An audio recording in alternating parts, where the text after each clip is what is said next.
However you are and whenever you are, welcome, good souls, to Paranormal Now. This is Alan B. Smith. Join us as we traverse the cosmic highway of paranormal portals and tantalizing turnoffs. And tonight we're going to go into a portal between realms, the earthly realm and something other, something perhaps dark and nefarious, or is it a watcher? Is it something angelic? Is it something that is there to let us know that we are being watched and looked after? It's your interpretation of the Mothman tonight, and my guest is Steve Ward. This is a night that I've been looking forward to doing for quite some time. We've been doing this podcast for 6 years now, and I think tonight is the first night we are dedicating solely the 2 hours to Mothman. And of course, there's no limit to what we will talk about tonight with Steve because he covers all things high strangeness. And I will be looking forward to your questions and comments in the chat section on YouTube and on Facebook. If you're listening, you can join us on YouTube. That's youtube.com/Mystic Lounge. That's the new name, Mystic Lounge, where you can find Paranormal Now, Coffee and UFOs, and more content like the Half-Light documentary, which you can find now on this channel. For all of you who love to have coffee and paranormal chats, you know what my favorite coffee is, and that is Alien Coffee Bean. If you'd like to get in on the coffee joyousness that is this cosmic brew, go to aliencoffeebean.com, and enter your discount code for 20% off. And that discount code is mystery, all caps, 220. Mystery 20. Shipping is only available in the United States. Please follow on Instagram at Paranormal Now or on Twitter at Paranormal_Now for show updates. I'm probably most active on Instagram as well as Facebook. So for show updates, any last minute changes, Facebook is actually the best place to go. You can find us there at Paranormal Now Radio. So tonight, or actually not tonight, but recently there was, I don't even know what happened here. The Georgia Guidestones, somebody had attacked them and blew them up. Not all of them, particularly one slab was, I think, completely destroyed. And it's a mystery as to who did this.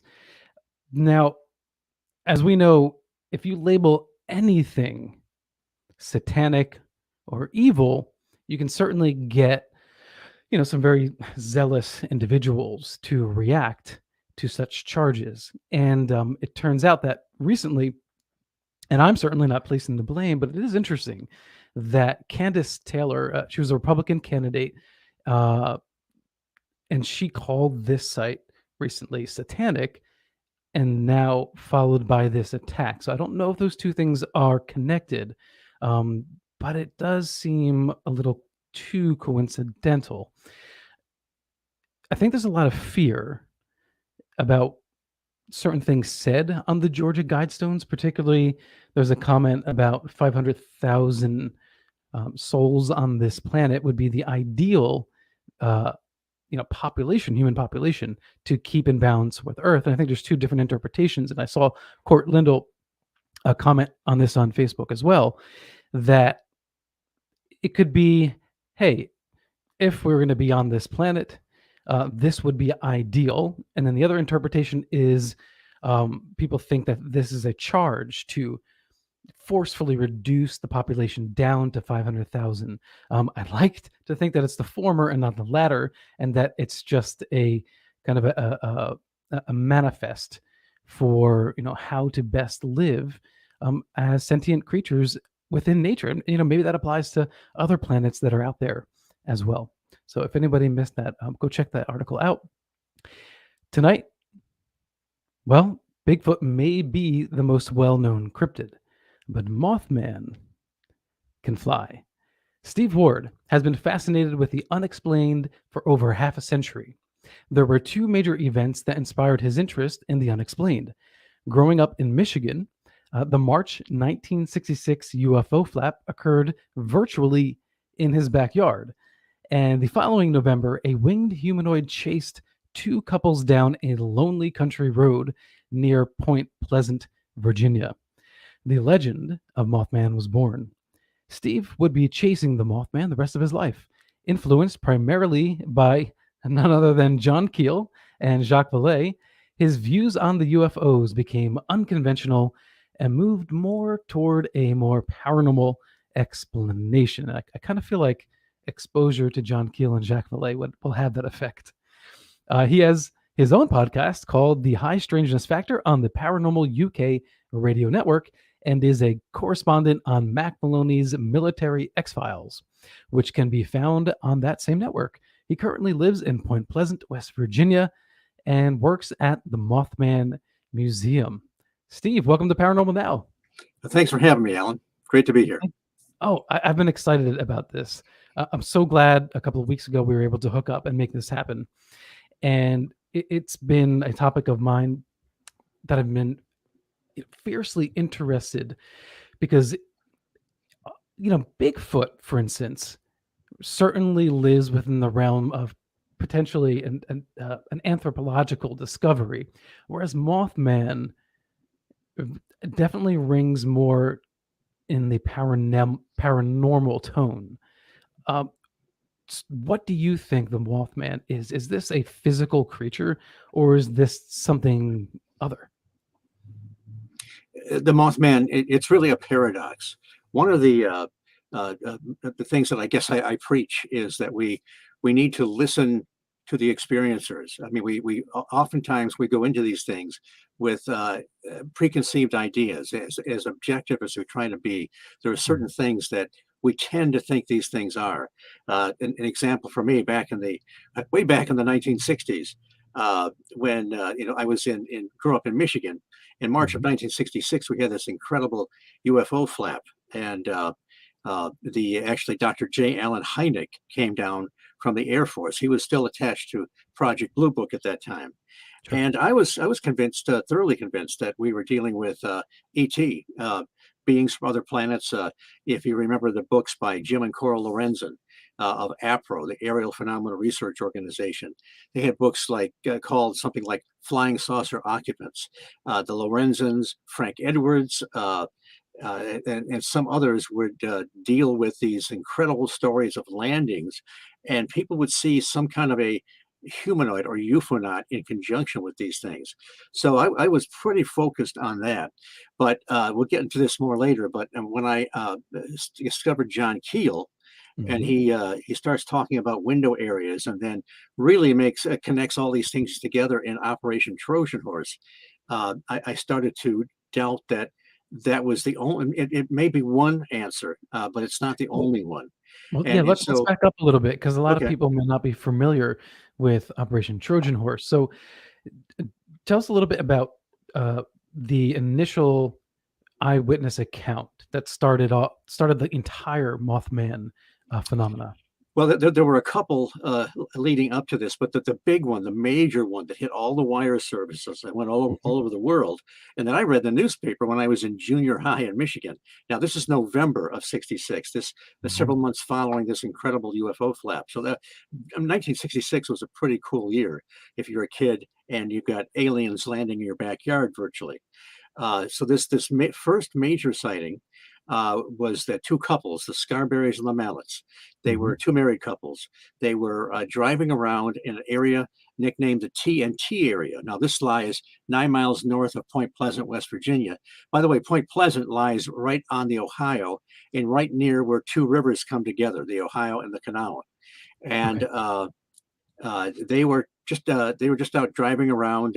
They're in this area, now called the McClintock Wildlife Area, had become kind of a lover's lane. But if you look at some of the old black and white photographs from the 1940s, you'll see this amazing complex where they built explosives for the war effort.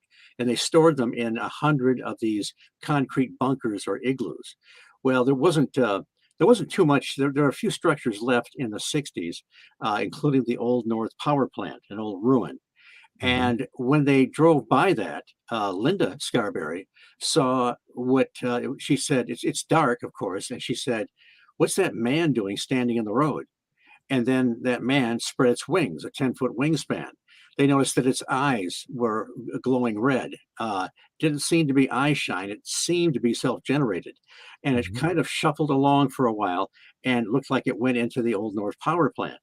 Well, they took off, and shortly after that, they claimed they were chased by this winged humanoid, which was about 6 to 7 feet tall, 10-foot wingspan, and that it almost looked like it didn't have a head, like the eyes or the head was kind of sunken down into the body, looking a little bit like an owl, but no owl has red glowing eyes or stands 6 or 7 feet tall. And it Sure. chased them south down Route 62 into Point Pleasant. They stopped at they went to the police station, and they Mhm. were freaked out. And Sure. the police separated them, interviewed them in the Mothman Museum, which is founded by Jeff Wansley, right in the heart of downtown Point Pleasant. He Mhm. has the handwritten accounts that each one of them wrote out when they were interviewed separately by the police. So that was the not the first sighting. There were a couple prior to that, but that was the first major sighting, and that actually. I read that in the newspaper, and this was before Mothman even had a name, before he was dubbed Mothman. And like I Wasn't there say, that another name for Mothman well, as well? they used to call the locals called it the bird, sometimes Big Bird. Ah, okay. So there are varying descriptions of the Mothman. So I know that some have said, or at least a couple have said, that the wings are feather-like, but Right. most I don't think described it that way. Is Mothman the actual accurate way to describe this figure, or are we off the mark? No, it has nothing to do with a moth. The great Mhm. statue that was sculpted by Bob Roach is very stylized, as many of the illustrations are. Bob Roach did the statue; they look like moth wings, but apparently it was some creative copy editor that dubbed the name. We don't know who to give credit to, but we can give some credit to the Batman TV show, which was playing at the time. It was very Uh, popular. It was just a play on Batman, and it has stuck.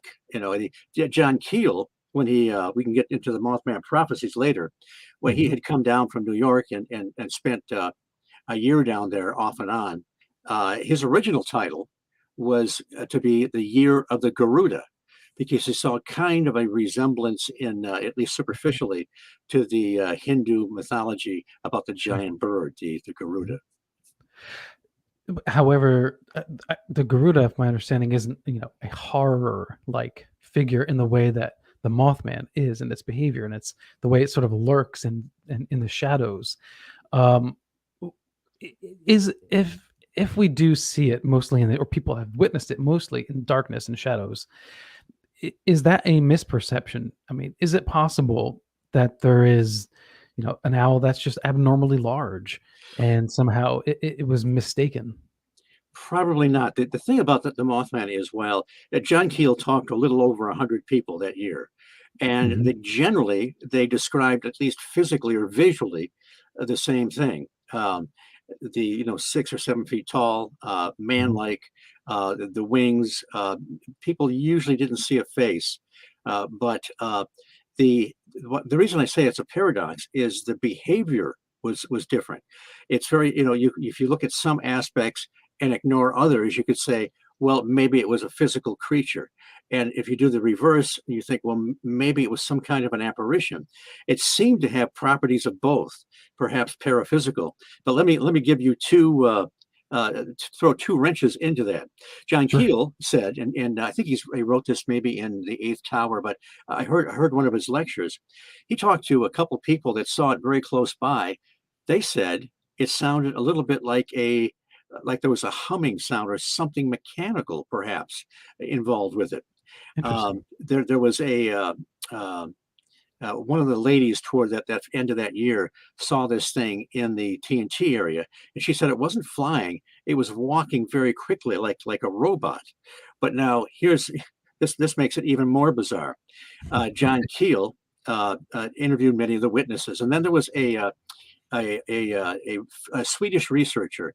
His last name was Franzen. They had corresponded before. I mentioned Trojan horse briefly.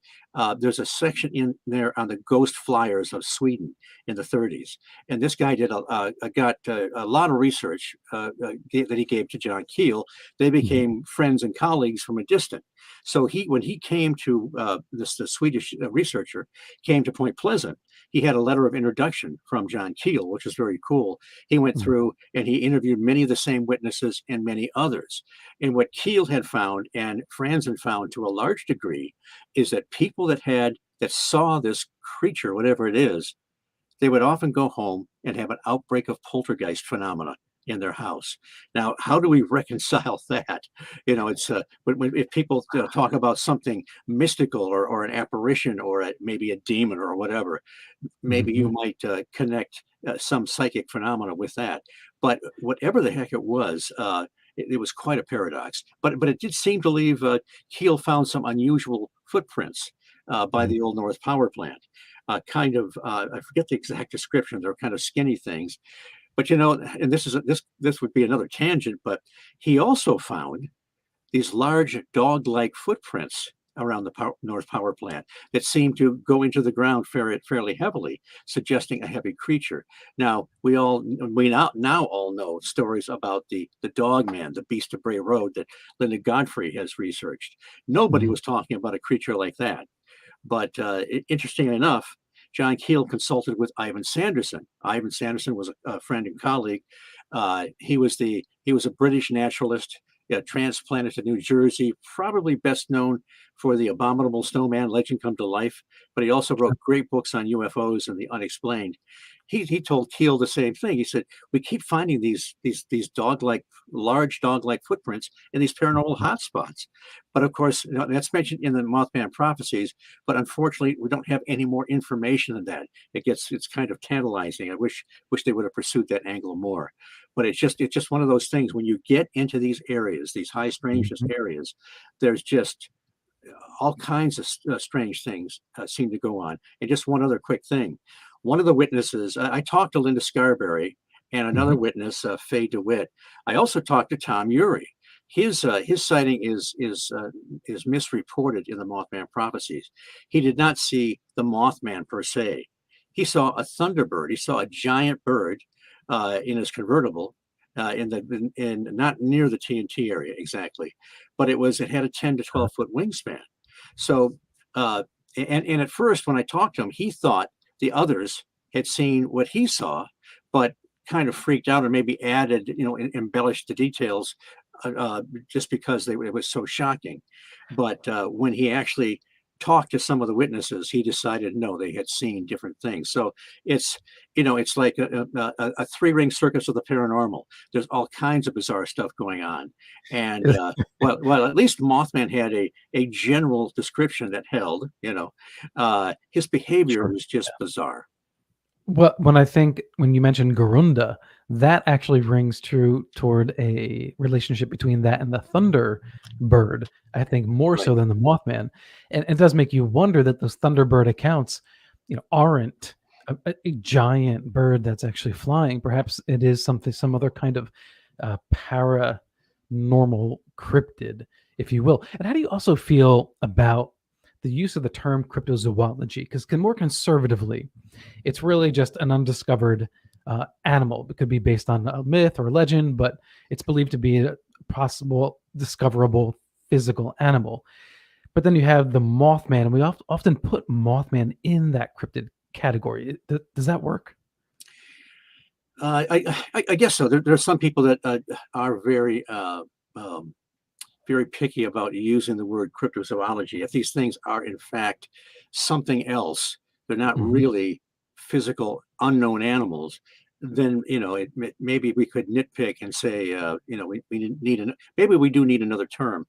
But just for the sake of communicating and conversation, I don't have any problem with it. I will use that term often. Let me start the word paracryptid. Now that's good. Yeah. we should do that. All right, sounds good. I and just then put in a and then be message. very annoying and force it on everybody. Exactly. Everybody Isn't that great hashtag when people do that? paracrypt. Exactly. Hashtag paracrypted everywhere Yes. tonight, guys. So okay. Now the Mothman is has these red eyes, right? I know Yes. the barred owl is supposed to have red eyes, but we have barred owl and we hear it, and they're even though they have a fairly big wingspan, it's not nearly as large as reports going up to 10 feet wide. Right. With so, are there any other animals that it might be confused with? Probably not. It's funny because I'm trying to remember now. In John Keel wrote "Strange Creatures from Time and Space," that has Mhm. been retitled "A Guide to Mysterious Beings." That's where he first talks about window areas. But he, oh, okay. I thought I heard a phone ring. Okay. I Uh, did hear something that sounded like a train. Okay, I can hear the train now, but maybe that was it. Maybe it came. Okay, I'm actually I don't know if I'm on the wrong side of the tracks or not, because technically there's tracks on either side of me. Is that One's more of a viaduct that goes over the river, and the other mhm. one's you have to wait when the train is there. So I think I'm on the wrong side of the tracks and the right side of the tracks at the same Is time. that a metaphor? Yes, but I'm sorry. Where was I here? Well, we were talking about possible explanations, physical explanations for it. Right. It like I said, it did seem to have some physical properties, but in other ways, it just didn't make any sense. So I think that's why a lot of times people kind of stay at arm's length from the Mothman. I've even heard people just say, "Well, it was a certain kind of owl or whatever," but they don't know anything about the paranormal aspect. One of the other, well, I know what I was getting at. The learned scientists that explain these things away from a distance. There was a guy from a local university that said it had to be a sandhill crane. Well, it wasn't. Whatever it was, it wasn't a sandhill crane.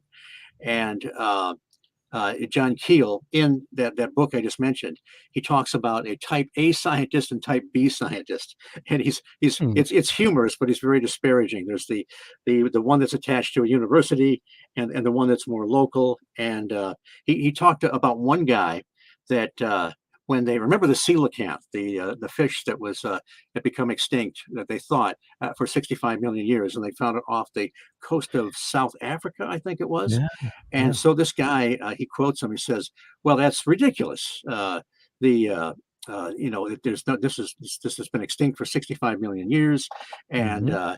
it's a deep water fish. We wouldn't find it." And blah blah blah. 10 years later, the same scientist is quoted saying, "Well, we've always expected this to happen." And, Yeah. it turns out it's a shallow water fish, too. This guy had no idea what he was talking about, maybe because he had the credentials, just like this guy did at the university. People Mhm. will listen to him and publish the story. That's, again, going back to the premise. We have to listen to the experiencers. Of course, we want to try to qualify them and make sure they're credible, and also make sure that they haven't experienced something mundane that perhaps they've misinterpreted. But there is, and listen, I'm sure this when the news of this hit, everybody was going to go out in the TNT area and bag this thing. There were lines of cars down the Mhm. highway. They were there with their shotguns and their bow and arrows. They were going to bag themselves a Mothman. Well, I Yeah, have I no think doubt that a few of these gentlemen may have been a little tanked up and a little on edge. sure. And if they saw a large owl in the TNT area Mhm. or something, they could have Yeah. easily transposed the idea of a Mothman there. Well, that certainly feeds into the mass hysteria explanation that a couple of accounts, and then suddenly everybody is seeing this thing in the area. It's Now, just that some of the sightings are they're either these people are lying or they're telling the mhm, truth, and it was something a real interaction with this thing. right, and this is something that happened in 1966. This Yes. isn't a 1940s Frankenstein movie. People are still alive that were there to witness that, to go literally going out in the woods and trying to hunt down this monster. So how long did that fever last? When did it die down? It died down during that year. I don't know how soon the lines ended in the TNT area. What John Keel did, he found an area south of Point Pleasant. If you go down south on Highway 2 Hmm. along the Ohio River, and go east into the hollers in that area, it's pretty. It's pretty wild there now. I mean, there's a lot of people live down there, but imagine what it was like more than half a century ago. Oh, But he and a colleague, Mary Heyer, who's mentioned prominently in the Mothman Prophecies, she was a local reporter, friend and colleague, and other people. He found a particular hill that he talked about off 5 Mile Creek Road. And there was a farmhouse nearby, and their lights would go off at 9, and they would park nearby and watch the bizarre lights. I mean, there was such a high level of UFO activity, strange meandering lights going on all the time. But I think the point is they got way the heck away from the TNT area because even if there was something going on there, the chances of Mothman making another appearance with thousands of people, yeah. I think he was at least a little shy, or at least had better sense to show himself around a bunch of gun crazy hunters. All right, Steve, let's hold it there. We'll come back on the other side of this first break. I do have a question for you regarding the origin story and the TNT plant, and of course, the prophecy side of all this and what was sadly yet to come for the people of that area. Everybody, please know that now you can get your free membership to the UNX Network at the unxnetwork.com, and you will receive the monthly newsletter that Margie K has started, and it's really fantastic. We have great people writing already, including Lee Spiegel, and some really fantastic articles. They kicked it off with a really well written Bigfoot article, and there's so much more to come. Metaphysical, spirits, life after death, anything you can imagine in the paranormal realm. It will be covered in this quarterly digital copy of the UNX Network magazine. This is Alan B. Smith for Paranormal Now on the Mystic Lounge YouTube channel, rebroadcast 2 a.m. Eastern Standard Time on Fridays on the UNX Network.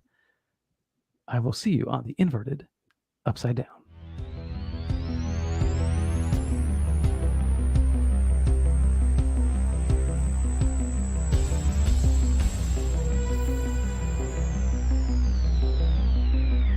Tell me why, with 12 sides, the odds are that we die, roll the die, as you hide, I can't find you on the other side of the line.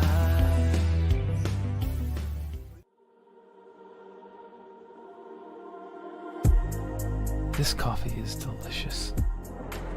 Is that a UFO? I'm actually seeing a UFO.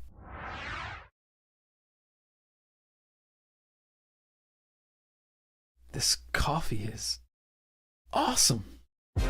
That's why they call it alien coffee bean. Is this even made on Earth? Do you have an interest in the paranormal? Then you'll love the unxnetwork.com. The X is your streaming audio and video for everything supernatural, strange, and mysterious, like UFOs, Bigfoot, ghosts, and so much more. From hosts like Jimmy Church, Whitley Strieber, Micah Hanks, and Christina Gomez. Visit the unxnetwork.com show page for a complete list of all the paranormal programs you'll find on the X. Be sure to follow us on Twitter for updates at KUNXDB. Follow our Facebook group, UNX Network. Find the podcast on Spotify, iHeart, Audible, and Apple Podcast. It's time. It's new. It's the X.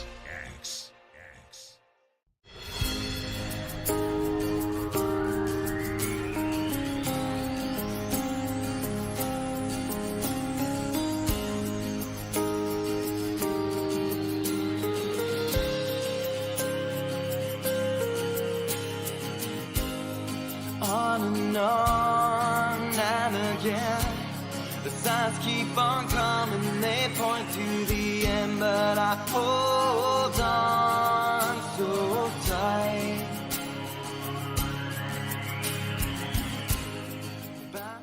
Welcome back to Paranormal Now. This is Alan B. Smith, your most grateful host. Thank you for joining us tonight.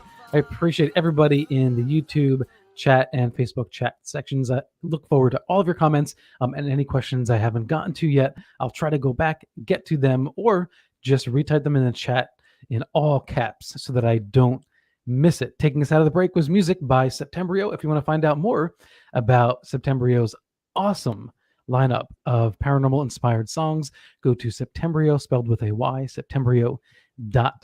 All right, we're back with Steve Ward.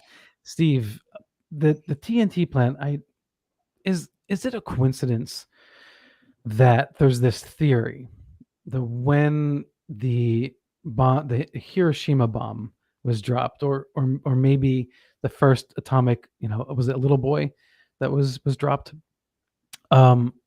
exploded, that this kind of attracted paranormal activity, or perhaps opened a gateway, and then that's this TNT plant, which is sort of related to that, seems to be a place where this odd creature that seemingly previously was unbeknownst to anybody else and seemed to kind of just come into existence suddenly. Did we inadvertently open a portal and create something? I don't know. This was a Native American burial ground. I mean, there were battles there centuries before. Perhaps there's some residue of that. I don't know that the activity of the war effort had anything to do with it, but who knows? If you go back around World War I, there was another winged creature reported seeing. And that was kind of upriver a ways, near the Elk River, in the Elk River Valley, as I recall. There's a book called Haunted Valley by James Gay, and he talks about these. They had about a 12-foot wingspan, red plumage. They seemed to have heads, and didn't talk about any landings or whatever, but they saw these things over was it Roane County, I think, and they were keeping their children indoors because they were afraid of these things. So the winged creatures or apparitions, whatever they are, seem to show up everywhere. Now it would be I don't know that we can all say these are the Mothman or Mothman. Another really interesting thing, there was we will be talking about the bridge collapse on December 15th, 1967. Sure. But there was another bridge collapse on the Elk River. Now, this happened before these alleged sightings of this Birdman, whatever it was. And it was 1904, I think. A much smaller bridge, a smaller loss of life. But strangely enough, and it's probably just a coincidence, it collapsed on December 15th. So you have two bridges not terribly far from each other collapsing on December 15th of that year. And they both have an association with some kind of a Garuda or Birdman or something. Again, right, which is kind of a stretch to pull the earlier one in with the Mothman, but it's interesting nonetheless. It is, but it is an odd coincidence that the first sighting was November of 66, and then a year and a month later, I think it was it to the day? 13 months to the day. Even though there were technically a couple sightings, there was a cemetery about a couple hours north of there where some gravediggers saw a winged creature. But it is still it's almost like something out of a movie script to have the bridge collapse exactly 13 months to the day that the two couples were chased down Route 62. Yeah, when life just happens that way, it does make you wonder if there is a connection there. Or do you believe in synchronicities, or do you think that when things like this happen, it's just a coincidence? Yeah, I think that there are, Carl Jung's term, of course, synchronicities. They don't seem to happen to me much, and I think there is also such a thing as coincidence. And sometimes people will look at any coincidence, no matter how tenuous, and start talking about synchronicities. I think probably if it's a true synchronicity, it's a little more meaningful. As Jung talked about meaningful coincidences. But yes, there does seem to be. Well, let me give you an example. Raymond Fowler, a famous UFO investigator, he investigated the Andreessen account, and he's had his own experiences. Sometimes people get into this. He experiences synchronicities and coincidences all the time, ever since he's had his experiences. Other people that have a close encounter experiences will have suddenly receive impressions of something that's going to happen, or they become more psychic. So that it does this. And John Keel thought that certain people were tuned to this. There's certain, I'm one that really has had very little in the way of any experience, but he thought that he used a kind of a literary device, the super spectrum, that we can't see anything beyond the visible light spectrum anyway. Well, he hypothesized that there's this other spectrum where these energies exist. And he also used the term ultra terrestrial to try to come to grips with what some of these creatures or manifestations might be. He used the term actually as a literary device. He said he thought that what was going on was probably a natural condition of the planet, and strangely enough, he borrowed the term ultra-terrestrial, he said, from Ivan Sanderson, who used that kind of the same way. But it also might imply something extra dimensional or whatever. But Keel seemed to think that there was sort of a reflective nature to some of these things. If you follow the history of UFOs, it almost seemed like these manifestations were just a little bit ahead of where we were. If you go back to the airship mystery, 1897, before we really had dirigibles or zeppelins that were operational, people were seeing these strange craft all over the place. Right. And certainly not in the continental U.S. at the time. Some of them were in the U.S. In 1897, and in fact, there's one that circumvented Ohio. Are you familiar with Stan Gordon and his book Silent Invasion? There was a wave of the UFO reports with the big strange Bigfoot reports, ones that bullets did not seem to affect, and green glowing eyes. Well, it had this bizarre combination of Bigfoot and UFOs for several months, a good part of a year in Southwest Pennsylvania. There's a lot to say about that. And one of the major witnesses, also experiencers, afterwards started getting these dreams about plane crashes and everything that were going to happen. But if you go back to 1897, and there was an airship that was seen going clockwise over a period of several days, about mid-April to mid-May. And it may have been the same craft if it was physically real, or perhaps there were several, even lapsed over into Sistersville, West Virginia. But at the same time, on the ground, people in Adams County are reporting something. Of course, they wouldn't use the term Bigfoot or Sasquatch then. Yeah. They called it a wild man, or some kind of a gorilla. And there was also a large black cat that was seen, I think, over near Chillicothe. So here again, is it coincidence, or does it have any meaning? In 73 in Pennsylvania, in 1897 in Ohio, you have strange things in the sky and unknown creatures on the ground that can't be shot or trapped or documented. Yeah, and when some of these airships were described and moving in ways that were not of those early dirigibles at the time, right? And they certainly couldn't move like balloons, the hot air balloons. They were shooting across the sky rather quickly in some of these eyewitness accounts. I have to jump back in time just a little bit, Steve. So Kat Brooks from the podcast UFOT jumped in, and she's a super Dogman fan.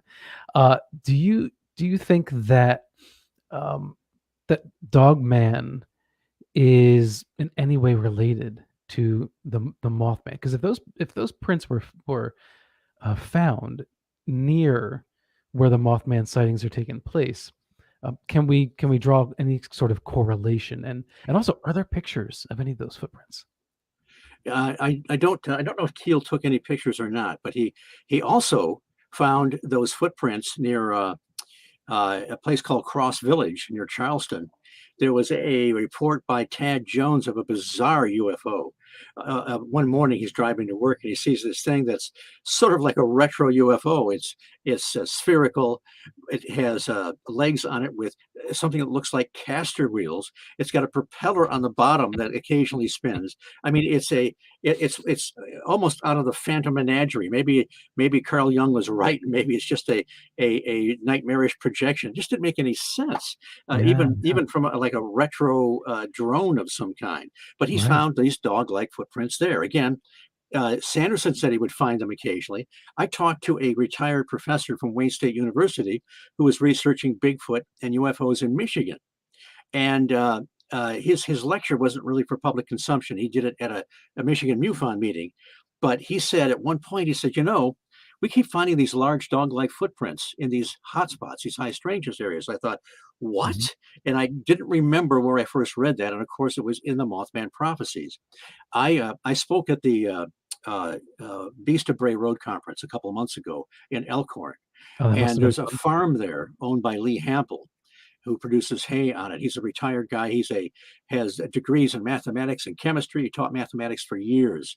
And when he started farming, on this farm, which is just a hair off Bray Road, one of the locals said to him, he said, Lee, there's a werewolf on your property. And he said, what? What are you talking about? And then he sees this thing. And then it's a long story, but I got to go to his farm and see his images. It's covered in one of the Small Town Monsters DVDs, The Bray Road Beast, and he's been on television a couple times. But he's just absolutely credible. And he's got these photographs of these footprints that are 5-toed with a pad and a heel all over the place. He sent them to the DNR and other experts. One guy said, well, it's a double print. That's why it looks like that. Well, these double prints have gone on for hundreds and hundreds of feet, but they'll start in the middle of nowhere. He's got this photograph of these prints starting in the snow. And the way it steps is almost one leg in front of the other. But then all of a sudden, it splits into another set of footprints, as if this thing, first it landed. What did it do? Parachute in, and it must have been holding his buddy and then set him down, and then these prints split. But he started with trap cameras and bait and so forth, and this thing would take the bait, but the cameras would not trip. So it's like something was cloaking it. Once in a while, he'd get part of a shadow, like maybe it got part of it. He's got a few pictures of this thing off in the distance. He's got some, I think, he's been keeping very close to his vest, but that's not all. And this relates to Point Pleasant and what we've been talking about. He's thousands of photographs now over the last 10 years. And he has also experienced missing time a couple times in that area. But he has photographs of something that implies some kind of a technology or something, drones, they're classic flying saucers. And you can tell by the timestamp that they're just going by very quickly. And he also had a deer carcass on his property. And I forget what the situation was, but you see the trap camera at night, takes a picture of the carcass, and you see the timestamp. Some time goes by, a mist shows up, and then a little later, the carcass is gone, no footprints, no drag marks. He's repeated this, I think, maybe a dozen times. Now, there's so much more to say about Lee Hampel. He's covered in under an assumed name in Monsters Among Us by Linda Godfrey. That gives a nice opening to what's been going on there. And then real quick, Steve, I want to say that this reminds me of how UFOs often seem to be cloaked either in mist or clouds. Now, could there be a relationship with these two things, or do we have just one is a physical technology that they're using to cloak themselves, and the other is a a parapsychological or maybe some sort of effect of the mind over matter. Perhaps it's some might say that, well, whatever's going on the farm, the technology, maybe it's a grand central station for some kind of an intelligence that goes about its business and doesn't care if it's observed once in a while, or maybe it doesn't want to be observed, but some things leak through. And then there's this creature that also happens to be there. It's just that with some intelligence or some force is Mhm. helping to hide this thing, and this thing acts like an animal. It eats bait. It eats roadkill. It's not like this is the intelligence behind these craft, Yeah. uh, unless we really don't understand what's going on. And the Bucks County research people, we met them down there, Eric Mintel and Dominic Settel. Uh, they got permission to. You can see their video on YouTube, but they went out there. Went out there this past time again too. But last October they went out there and they saw a UFO, a Mhm. strange light overhead. Thought at first it was a satellite, and it moved along. Then all of a sudden it zipped across the sky. Then they start hearing. You can hear it on this video. This howl, and then a howl that responds on different sides of the farm. And I'm not attuned to what any kind of animal sounds like, but the thing is, they were seeing eye shine that was about 6 foot off the ground. Dominic Settel is a sensitive, and I Mhm. asked him what were you feeling when you were out there, and he said he was really uncomfortable. He said he felt like he was underwater in a shark tank and he was holding the bait. He was just they just really, and then a Yeah. mist started rolling in. That's the other thing. These mists keep showing up, and Yeah. Lee Yeah. Hampel has a photograph of him. He's out there in the daytime, and the camera triggers because he's there, and there's this mist surrounding him, but it was completely invisible to him. It's just I can only give just a brief thumbnail sketch about what's going on that farm, but it's one of the it's I you have to get into speculation to try and figure out what the heck is this unknown brute-like animal doing in the midst of something that seems to be some kind of an intelligence with a highly technical capability. Yeah. So at this point, if anybody has any doubt that Steve takes cryptozoology and the paranormal seriously, just check out his backdrop, and that's dedication, Steve. Just surround Absolutely. yourself physically in every way with the I'm Mothman. not sure if it's a bug or the Mothman, but Right. another Does that? stylized version. Are you ever creeped out by it? Do you find yourself kind of lost in the mystery of it, and maybe afraid on occasion with where you think you might be going? No, I think it's very frustrating. John, there's a lot to say about John Keel. He was 100 years ahead of his time, and I like to try to apply these Keelian ideas to these reports.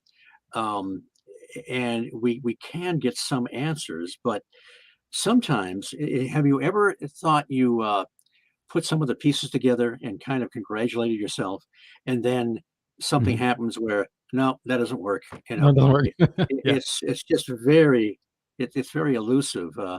I remember. Have you seen the film The Mothman Prophecies? Mhm. Oh yeah, I love the film. My Yeah. favorite parts are between Richard Gere and Alan Bates. The Alan Bates was the professor, the guy that had written the book and had experienced all this, and it Mhm. destroyed his life, and he left it behind. And Alan He's Bates plays Dr. Leak, which of course is Keel spelled Keel backwards. Factor. Yeah. But he says there's one point where Richard Gere's character is at his wit's end.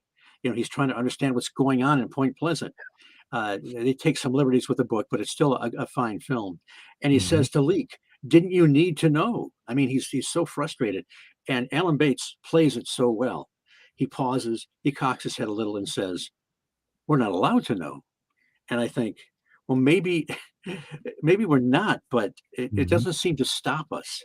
There's that something That's right. inside that just drives us, and it's such a vast mystery, and it's so it's almost like it's almost like it plays with reality a bit. Uh, all the physical laws and things that we rely on and believe we know, Mhm. it just sort of like it hits that calm pond. Mhm. Think of the pond as the laws of physics and all the things we have grown up with and believe we know. And somebody drops a rock in there, and the ripples go out, and it just distorts everything temporarily. But then it kind of goes back, and then we're okay again. But there's something interacting with our perception of reality that we just don't understand, and Well, in throws us regard to for a loop. that, Steve, in regard to that, I do have a question from chat from Maria Wilson Duff, and says, "Could Mothman be an elemental?" Uh, Excellent question, because John Keel, oftentimes when he wrote Trojan Horse, Mothman Prophecies, The Eighth Tower, Mhm. he would use elemental interchangeably with ultra-terrestrial. And of course, elementals, if you want to get into the fairies, the leprechauns, and so forth, Mhm. Jacques Vallée, Jacques Vallée wrote two sort of nuts and bolts books on UFOs, Challenge to Science and Anatomy of a Phenomenon. And then his third book, he starts up by saying, you can just see the guy's throwing up his hands because things just aren't working. And he says, this is not a scientific book. And he proceeds to draw parallels between various traditions of folklore and some modern day UFO experiences. And it's inescapable. I mean, we know about missing time, Mhm. but missing time occurred with people when they encountered the fairies. The fairy tale of Rumpelstiltskin is Sure. based on that. Of course, Rumpelstiltskin, that was 20 years was a bit of an exaggeration. At least I hope so. Well, But yeah, and in Europe, being enshrined in a circle of fairies, and you disappear, and you come right. back 5 years later, or however many years later. Yeah.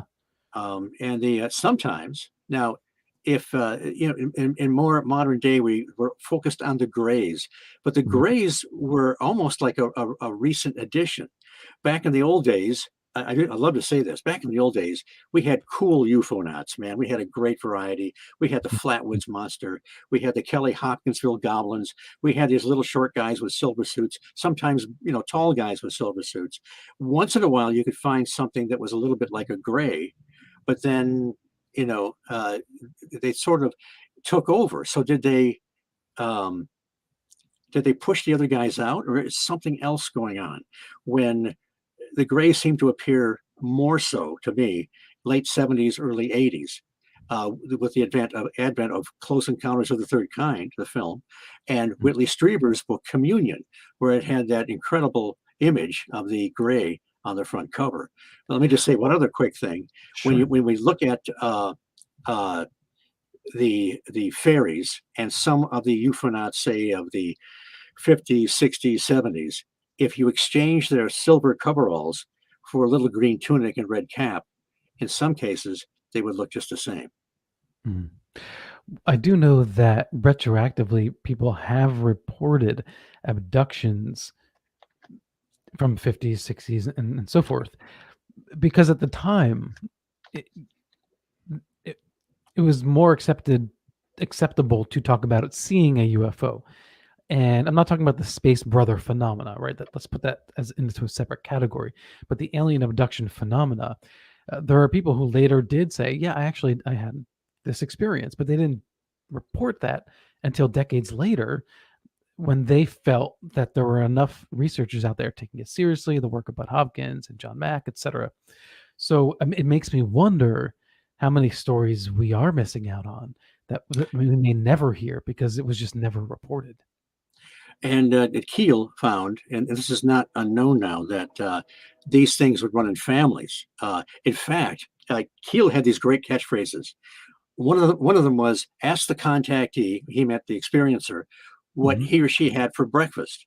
Now, he wasn't literal, but Mm. he said, when people have an experience, you need to go back through their entire history, because they Mhm. have had strange phenomena, not just the UFO abduction, perhaps, but all kinds of other things happening.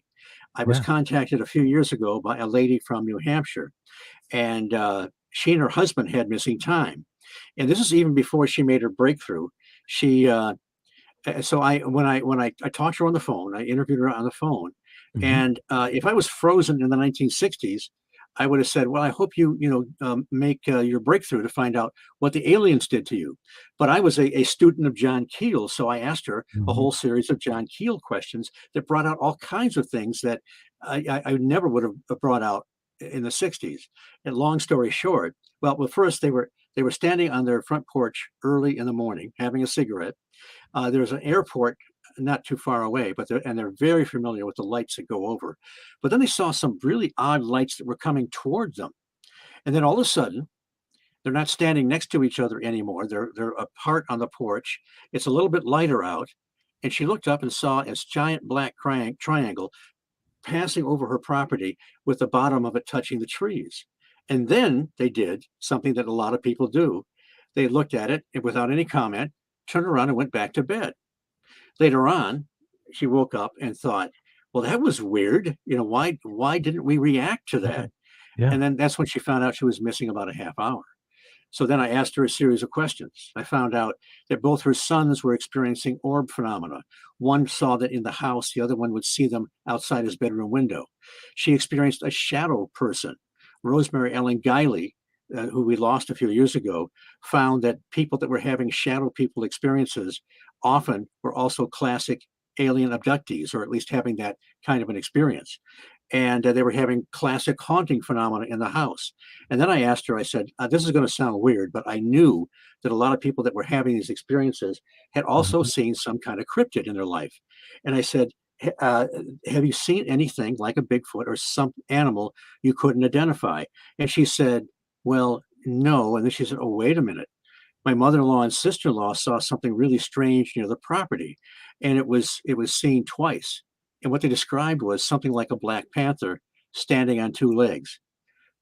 Point being that if we didn't have Keel to pave the way, I wouldn't have gotten any of that information. I would have just gotten a little piece of what happened. Steve, I think you hit a really important point there, and that is oftentimes scientists think that paranormal amateur researchers are wasting their time because there's nothing there. But I think that what the amateur researcher is doing is trying to find the right questions. And if you don't do the work, then you'll never know what the right questions are. And by just putting your hands up like this, like, I don't know what it is, and then moving on with your life, well, then you'll never know. Right. And I think that's an important point to make, is that, we have to keep seeking so that we know which roads to go down, which roads of inquiry. And Steve, I really appreciate you being on here tonight. We have another hour to go. We are at the second break. Thank you all for hanging with us tonight. And yes, I see your questions, Lorraine and Ron. I will get to them on the other side of this second and last break. This is Alan B. Smith for Paranormal Now on the Mystic Lounge YouTube channel. That's Mystic Lounge YouTube channel, and rebroadcast Fridays at 2 a.m. Eastern Standard Time and at 11 p.m. on Thursdays Pacific Time. I will see you on the inverted upside down.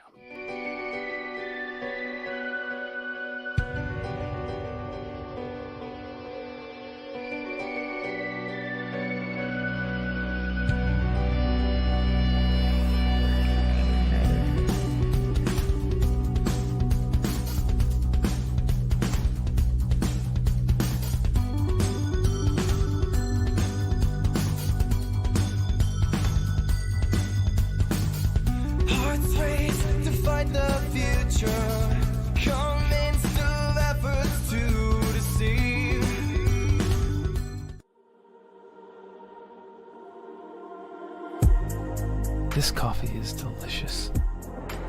Is that a UFO? I'm actually seeing a UFO.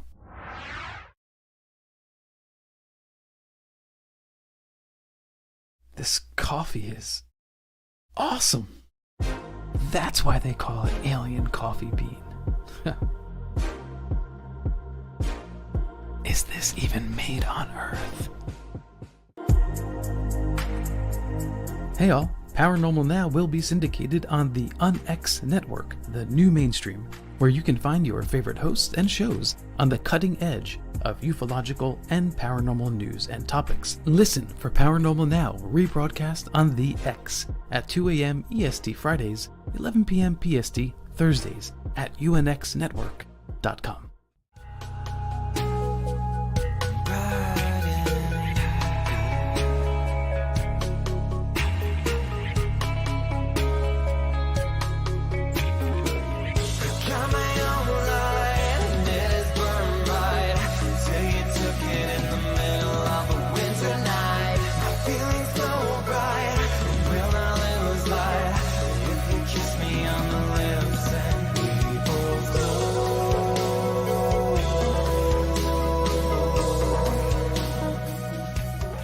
Welcome back to Paranormal Now. This is Alan B. Smith, your grateful host, coming into you live from the youtube.com/Mystic Lounge channel, rebroadcast on Fridays, 2 a.m. Eastern Standard Time on the UnX Network. And just a friendly reminder that on the UnX Network, if you go to unxnetwork.com and sign up for the free membership, you'll get a free monthly digital newsletter as well, if you want to keep up with the best in paranormal news and journalism. So I do want to get to Ron's question, Steve, and I think it's an interesting one because it brings us back to who is the Mothman, or what is the Mothman? And his question is, what can we do to defend ourselves against the Mothman? And I guess the follow-up to that is that even something we need to be concerned about? The Mothman pretty much it didn't seem to hurt anybody. It just showed up and scared the hell out of people, and then kind of went away. Now, there did seem to be these weird side effects. Sometimes people would experience paranormal phenomena, like poltergeist phenomena. There was a town official who wasn't actually named, who went out on his porch, and he saw this thing on his front lawn, and he ended up going into a trance for about 10 or 15 minutes. He has no idea what happened. I don't know. When it comes to things that seem to affect some people, like the abduction experience, perhaps we are fighting against principalities. If we're not dealing with something totally physical, or even if it's something, some kind of technology that's beyond us, I'm not sure how we can fight it. Perhaps. So, Steve, let me pause you right there. Are you saying that whatever the it is with a capital I, do you have any idea of what it is? I really don't, because it's so contradictory. But it does seem to have an effect on us. And, Ann Druffel wrote a book called How to Defend Yourself Against Alien Abduction.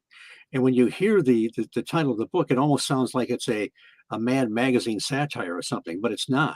She found that certain people could react, if they were aware they're in the abduction experience. She outlined about 6 different things you could do. One of the things was sort of a self-righteous indignation. Like affirming your dominion and your authority mentally sometimes seems to break these contacts. Sometimes a strong religious sense, regardless of what the person's coming from, seems to. So it's a book worth looking at, and perhaps when we are reenacting in some of these cases. I've always wondered what I would do if I encountered something like this.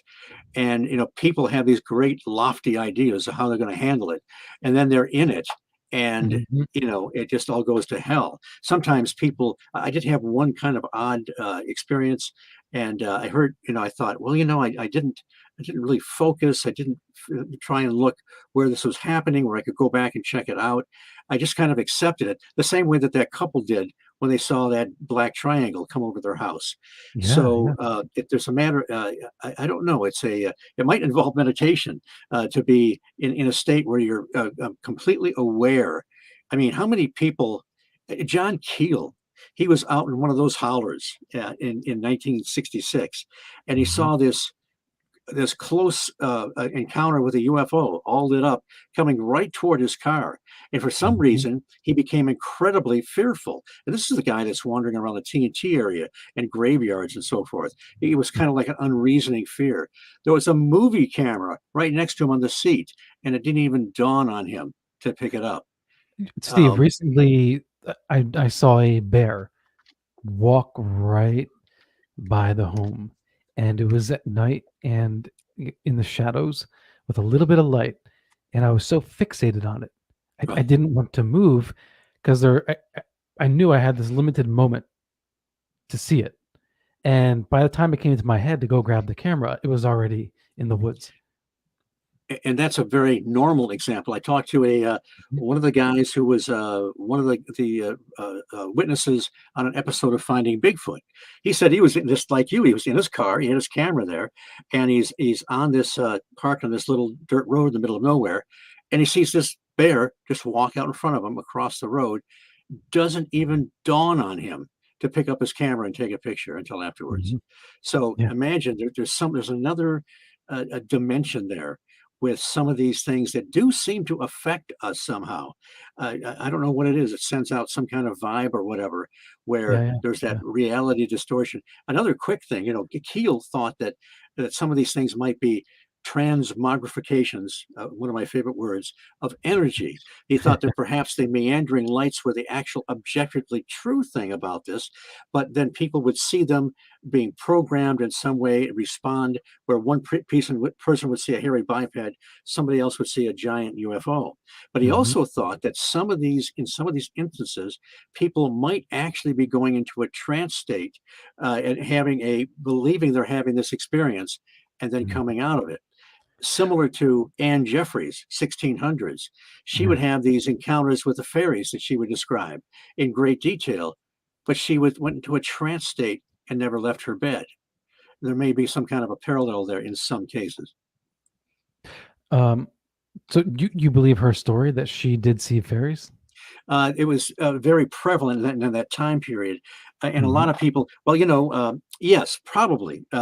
We can't say for sure because it's so long ago. But Jacques Vallee in Passport to Magonia quotes extensively from Evans Wentz. He was a theosophist that went through Ireland in the early 1900s, talking to people about their experiences with the fairies. Just like we go around talking to UFO witnesses and Bigfoot witnesses. These were Mhm. real time encounters, not necessarily handed down from a relative. And they, so he chronicled these instances where people had these encounters, and complete with missing time, fairy Mhm. rings, saucer nests, uh, many parallels. And you can carry it forward into many of the modern day UFO experiences.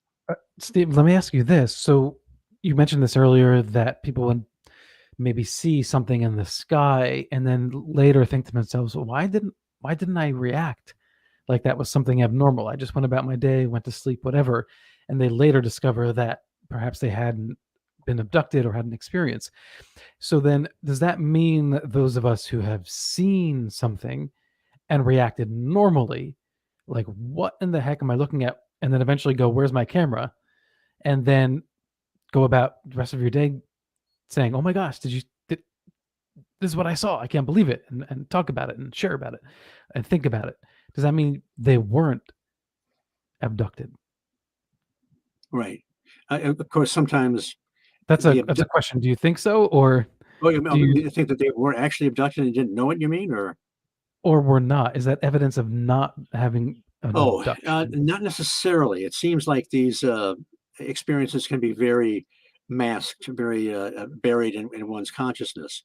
Uh, Okay, I there, I was hoping for a little comfort, Steve, but well, I was, I may, I'm not sure. This one night, I had been out in the TNT area alone just to Mhm. see if I had the intestinal fortitude to do it.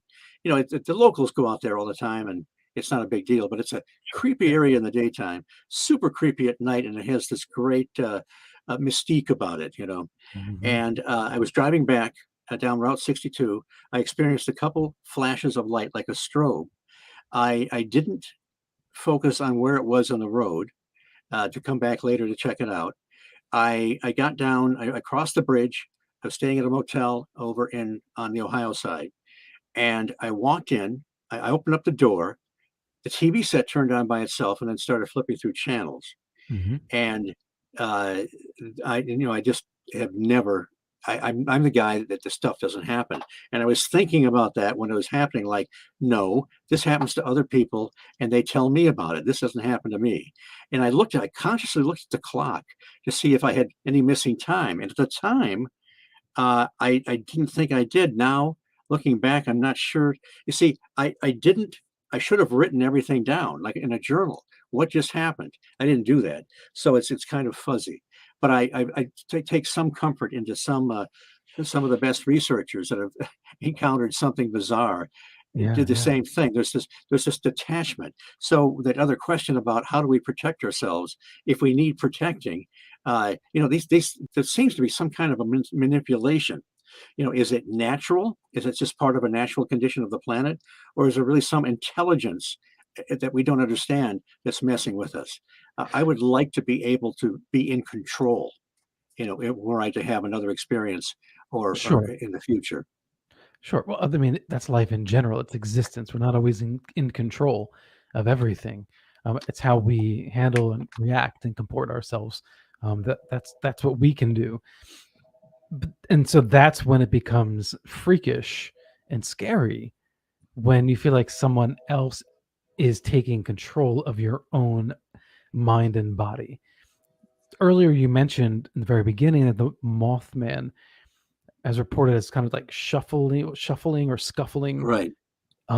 That's an odd description for a seemingly interdimensional interloper that can fly. Um, what is it about the way that it moves that tells you more about the creature? Well, it seemed that if this wasn't a joint mass hallucination, um, that perhaps its natural state is flight, and the Goonie birds don't do well when they're out to sea too long. They have a hard time landing.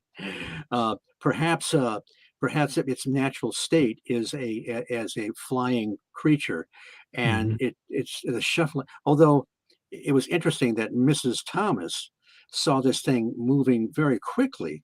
She Yeah. said, like a robot. So it may not mean anything. It may be that this thing, if it manifests somehow, perhaps it comes into manifestation in different ways.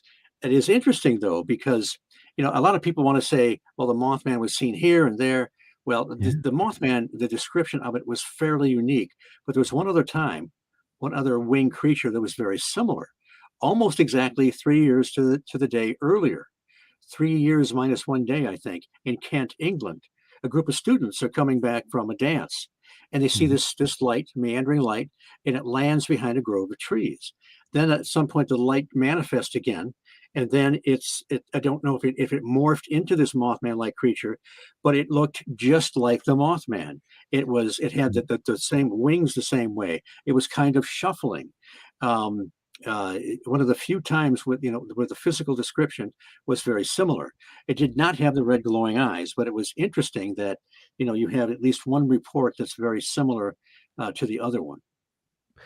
Right. Earlier, Lorraine had a question about scratch marks being left on top of a car or cars during Mothman encounters. Have you heard of any kind of physical trace evidence like that? I don't recall off the top of my head. The only thing I recall are some possible footprints that might have been associated with it. I don't. I know there was a lizard man somewhere down south that was supposed to have scratched up a car pretty good. Mhm. There are a few cases like that, but I just don't recall that with the Mothman. It may well be true. What other physical evidence is there? Nothing. There's no hair samples. There's no nothing like that. Just just some of the after effects. Yeah, there really isn't. Wow. It's just it's like a will o' the wisp. I mean, it's very ethereal. You try, it's like so many things in the paranormal. You try to grab your hands around it, try, and it just sort of Mhm. dissipates. Well, so let's talk about the lead up to the tragic collapse of the bridge. So tell us a little bit about the prophecies leading up to the event. Um, Now, this was a lot of stuff was going on in the Ohio Valley, Mhm. but there's also John Keel lived in New York. There's a lot of bizarre stuff going on Long Island too, UFO sightings and that sort of thing. Um, Still are. Yeah. Keel, what's that? There's still plenty Oh in yeah, New York and Long Island. Absolutely. but he just seemed to be almost like a lightning rod for these kinds of things. He also was experiencing a lot of harassment, from the government. A lot of the things that happened to him. I have some friends of mine that think it was all ultra terrestrials messing with him, but in fact he had written a critical article about J. Edgar Hoover. And about 2 weeks later, some of the stuff that he describes in the Mothman Prophecies started happening to him, namely harassment from the IRS and the phone company. Well, you know But what? The government was tapping and harassing John Lennon, so I'm not surprised right, that they went off with anyone well, who had any kind of alternative narrative to what the norm is supposed to be. justifying their existence, I guess. But Keel Right. was also in contact with several individuals that he labeled silent contactees. These are Mhm. people that firmly believed they were in contact with, sometimes very much like the Space Brothers kind of idea. Some of it was probably channeling or whatever, but these people were in contact, they believed, and they could name the entity. Uh, and they would talk to them on the phone, supposedly, and sometimes they would get internal messages. But the thing is, they were silent contactees because they went about their business and their life. They didn't care if anybody knew about it. They didn't want any publicity. They would be given prophecies sometimes that would come Mm. true. They would be given sometimes these bizarre tasks of one woman he said was supposed to be trying to find a special cross somewhere in Brooklyn. People would be given these tasks. And like I say, sometimes the prophecies would come true.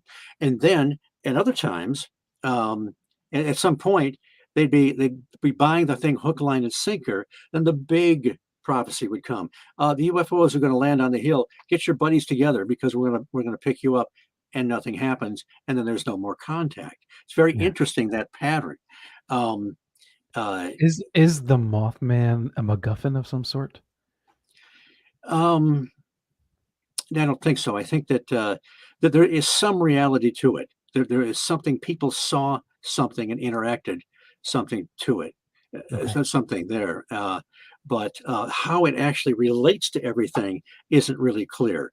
The Mm. cryptids, the cryptids seem to show up with strange lights in the sky, whether people think they're actually craft that are landing or just blobs of light. Mhm. So there is some kind of connection there. But these people would and John Keel took there was a woman named Jay Perro, and there was a place in Long Island called Mount Misery, where a lot of UFO sightings and experiences took place. He took her out there one time to hypnotize her because she'd been claiming to have all kinds of experiences. And so she's under hypnosis. And then all of a sudden, this other voice comes through, and it was Mr. Apple. APOL. If you see that the film, the Mothman Prophecies, the Indrid Cold entity or character is a combination of Indrid Cold and Mr. Apple. This I don't know, not real, non-existent entity that was, nobody was able ever to physically touch or shake his hand, and Huh. so, but the conversations with these entities are bizarre and nonsensical. It's almost like there's a trickster aspect here. These entities don't necessarily act like learned space brothers or all wise and intelligent beings here to help us. They're not highly sophisticated in the ways of human nature. But after a while, some of these prophecies with people that didn't know each other, that Keel was in Mhm. contact with, they started talking about, and would be 1967, this EM effect that was going to take place. And it wasn't really defined, except that when it happened, there'd be several days of darkness and the power failures and all kinds of dire things. And uh, and also there were like prophecies that it was going to be some kind of a disaster on the Ohio River. Keel was blindsided. He thought it was a factory or something might blow up. And remember the scene about the packages floating on the river, the one that Laura Linney had a dream of. Well, that was based on Mary Hyre, the reporter, and also that Mrs. Tomlinson. They were both very psychic. They were having dreams about packages on the river, but they weren't connecting it with a bridge. No, and so here's John Keel at the end of this long buildup. He's in his apartment in New York.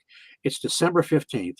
The prophecies finally have culminated together to say, from these different sources, that this EM effect is going to take place the moment President Johnson lights the Christmas tree at Rockefeller Center.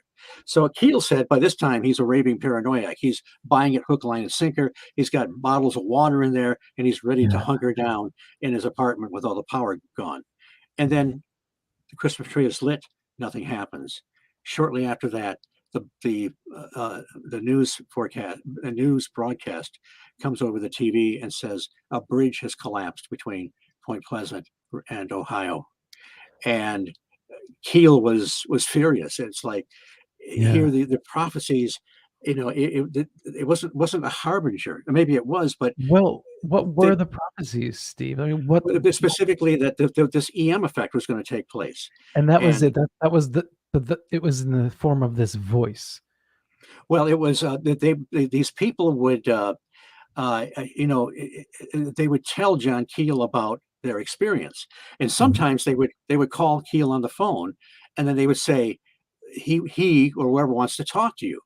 So Keel firmly believed that they were channeling, that this voice or entity, that voice would change. So there was it was doubtful that they were actually dealing with some kind of a physical entity or space brother. Nevertheless, these prophecies were coming through and kind of harmonizing, but yet they didn't really tell anybody. It was a complete misdirection. And again, the trickster aspect. Keel thought that there was he didn't believe in demons or demonology. He thought that there was a very negative aspect to some of this. I tend to think that some of our beliefs, possibly in evil and demons and so forth, come out of this bizarre, condition of the planet, when maybe we're not really dealing with demons, but there's this negativity sort of lends itself to in that direction, and that's one of the ways we can explain it. But is it negative if it didn't cause the accident?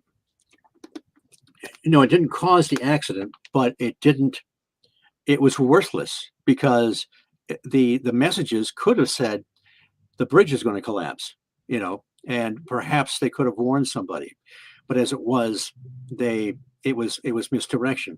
That's happened so much with these supposed contacts with these people. Well, if I may, if these beings or the Mothman or whatever it is, if it has some sort of foresight, one would guess that it would have some idea of what would happen if they did try to warn you. And perhaps, like the butterfly effect, it could be worse than had they just not said anything at all. And in a way, by these kind of misleading prophecies, it's a way of saying, we know something's bad is going to happen, where we are here, we are watching, but we can't affect the timeline. We can't affect what's going to happen, because otherwise the alternative could be outside our scope or even worse. Possibly, but then why the misdirection? I've often said about harbingers, they're worthless unless they can come to you and say, "Hey, buddy, the bridge is going to collapse. There's going to be a flood. We need something more tangible." But for some reason, we never seem to get that. Mm-hmm. Okay, so we get these misleading prophecies. The Tell us about the bridge and what happened. It was December 15th, 1967. Mhm. Rush hour traffic, Christmas traffic. The sun's almost down. It's just after 5 o'clock. It's 20 degrees out, and the one of the lights was stuck, and so the bridge was just filled up with cars. Now, I actually talked to one of the survivors of the Silver Bridge. I went down a few years ago for the 50-year remembrance ceremony of the bridge collapse. They read the names down in downtown Point Pleasant. Well, the man I met the next day, his name was Bill Edmondson. There's an article on him in the Mothman Museum, and he was 88 when I met him, which means he was 38 when he was crossing the bridge. Now, if anybody has seen the film, The Mothman Prophecies, Richard Gere has all kinds of time to warn people to get off the bridge, when in fact it took 30 to 40 seconds to collapse. And the way Bill Edmondson described it, if you imagine the span going out, Mhm. that all of a sudden it just started to wobble back and forth. And it tilted so far that he had to hold on to the steering wheel in his truck to stay in place. Then everything gave loose and he hit the water. He was forced through the the passenger window, right arm first, and he went right through. He still had a pin in his arm because of the damage it was done. Now, at first, it sounds a little bit like a little funny at first, but you know how gentlemen will loosen their breeches to be more comfortable when they're driving. Well, he had done that, and I'm sure the ladies never do that. But anyway, he when he hit the water, his pants were dragging behind him, which sounds comical. The 1960s pant cuffs, right? The pants are going to stay on. But he got out of the truck. The currents actually started bringing him up to the surface, but then something, debris or something, caught his pants and started to pull him back under. So he finally was freed. He came to the surface, left arm Mhm. useless. I'm sorry, right arm useless. Some of the material he was hauling to be made into tires in his truck was floating on the surface. There was a slit in it. He put his left arm through to stay buoyant. Moments later, a tugboat captain saw him and picked him up. Probably would not have lasted much longer in that water. So that's, for me, that was an amazing. I've never heard anyone tell me a one-on-one story like that. We hear all kinds of stories of survival, but he was very humble. He had come up from North Carolina with his family to pay his respects to those that had died on the bridge. 46 Yes, people lost their lives. 46. Yes. And that explains that 30-second window, how so many lives were lost. Because it's not like the movie where maybe people had time to get out of their cars, jump in the No. water, figure out what they're going to do.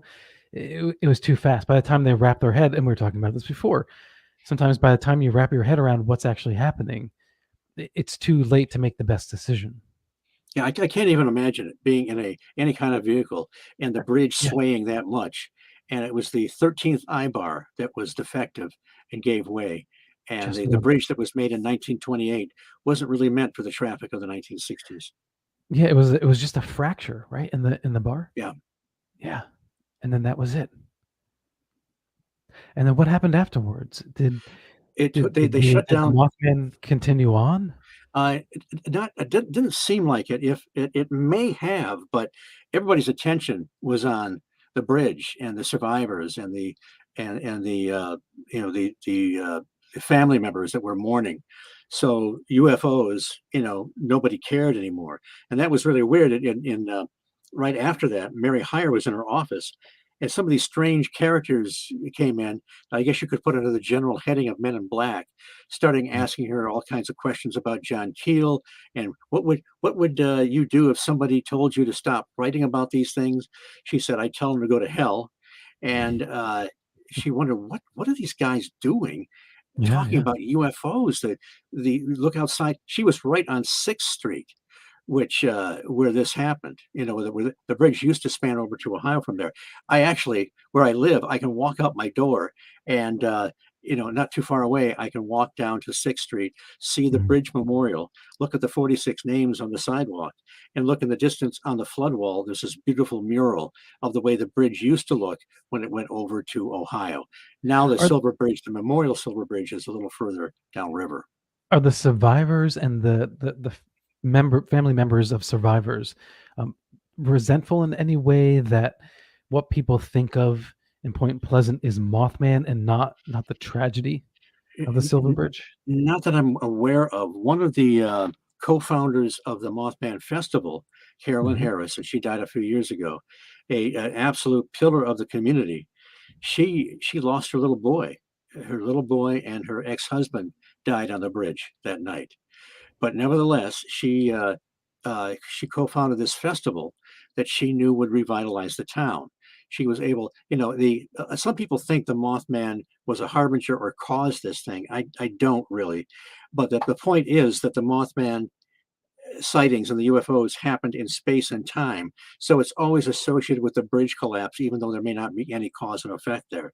But nevertheless, she would never talk about it, but she knew that this effort would revitalize the town, and it really has. I mean, it's just brought all kinds of money to the town, and the Mothman Museum is done so well, but preserving the folklore and the history of the events that happened. But that wasn't the last of the Mothman, right? Uh, there were probably a few other sightings. There was not, aren't too many other ones recorded. There was one guy saw a large bird-like creature in the 90s in the TNT area. So it was pretty much that time period. Seemed to be, people will still see a UFO once in a while. They supposedly see shadow people out in the TNT area. So it still may be an active area, but not nearly as active as it was. You used to be able to go down to the howlers and see these strange lights go over every night. Do you think that the lack of eyewitness accounts in the ensuing decades is evidence of it being a legitimate phenomena? Because oftentimes people say, "Oh, people see Bigfoot because they've heard stories their whole life about Bigfoot, and they're just seeing a bear off in the distance and misconstruing it as something of myth and lore." And in this case, you have a very highly popularized paracryptid, as we'll call it tonight, and yet you don't have this proliferation of reports over decades. So, is the lack of evidence of the reality of the Yeah, situation? I think it suggests that there was something real going on at the time. I'm fortunate enough to have spoken to about almost half a dozen of the original witnesses, Hmm. and it's clear that they saw something. But I'm with John Keel. I really don't know what it was, and an elemental might be as good as term as ultra terrestrial. It was a mystery. I think people have a lot of cryptozoologists have stayed away from it because it's so hard to categorize. You know, Have you ever had a encounter yourself with N- anything? Uh, no, not with a cryptid. I went one of the times I went out alone in the TNT area. I went mhm, out on Potters Creek Road, took one of the igloo roads down, and I went and it was going into all the igloos at night. And I looked like mhm. a real paranormal investigator. I had a flashlight. I had my digital recorder duct taped to my flashlight, All the and better. I even had night vision goggles one time. And I'm walking into the third igloo off Mhm, Road 7, and it's all filled with branches and foliage. And I heard the flapping of wings, and I mhm. thought, what? And then I heard kind of a rant or whatever. Anyway, someone I know identified the, uh, the sound as some kind of a heron. So I didn't disturb Mothman. I disturbed probably a sleeping heron that was very Uh-huh. comfortable, and that's as close as I've been to a cryptid, I guess. Well, okay, so were there nuclear contamination or some kind of any other kind of chemical contamination in the area? Because I know I've heard theories that maybe it was some sort of mutation of some. I've heard some rumors that it had something to do with storing nuclear waste there. I mean, as Mhm, well as the runoff from the explosives or whatever. I just think that from what we know about mutations, radiation and so forth, that it probably mhm. would form some kind of a perfect hybrid that would be functional and be able to fly. Wh- So, but the other thing is, this thing didn't always flap its wings. It had a 10-foot wingspan, probably not mhm. big enough to lift a 7 or 8 foot creature. It didn't make sense physically. So it sort of glided. But okay, but then But it again, would take off straight like a helicopter. How but we does don't know a how you much. Well, we don't know, know how much it weighs, right? Like, for right? instance, a bird. I mean, they're light as a feather. Their bone structure is, it's aerated. It's not dense like ours is. So even though it's a larger creature, I think we often kind of anthropomorphize it. Maybe its physical structure is extraordinarily light. It's just that sometimes people would see it standing there. It would put its wings behind it, take off Hmm. straight like a helicopter. A bird of any description starts to Hmm. flap its wings and run a little bit to get At the least, yeah. speed up. But here's something else. John Keel discovered that people that had encounters with UFOs and cryptids sometimes would suffer the same physical effects: conjunctivitis, eye burn, thirst, body aches, and so forth.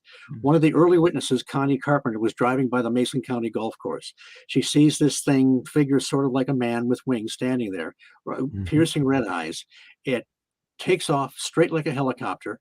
The next day, she has eye burn, as in the same way that some people that have a close sighting of a UFO contract conjunctivitis.